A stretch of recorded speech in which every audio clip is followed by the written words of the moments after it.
Murume wepi? Every day unogara kwapfeka helmet mumba nekunze pose pawanenge uri. Ndakaita wrong choice apa. Kwachakafukidza dzimba matenga. Sa. Kuti chiko. Kuri munhu akaita sei? Oza problem yako. Iwe unogara kuti panapa wakauya kuti ngokufida. Inofa kundifida. Ndo basa rako, harisi basa rako. Unauya kuti ngokufida. Wakamusira kushanda rini?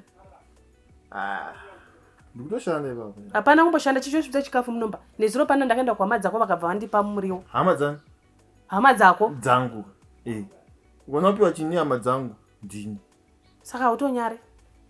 Chero pambedha pacho hamuna kana action. Hapatori ina atacho chemurume nemukadzi. Everyday helmet. Sinzi action pambedha chi. Kuonekwa ndiri mukadzi zvendakayekodi panapa ini. Zvandoita woti kusashanda hapana chanokwanisa kuita saka ndakagara pambedha hapana formula sha. Zvatiita izvozvo ndozveboy izvo.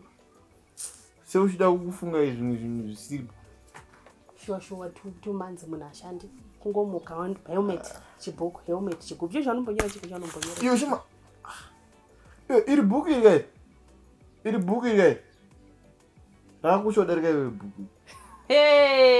Richards. Ndiwo wakudaro Richards. Ndakuvudza chokwadi. Wakundidaro ini. Unongochida kunyanya. Andoziya. Bhuku iri ndakariwana iwe usati ndakuwana iwe. Bhuku iri.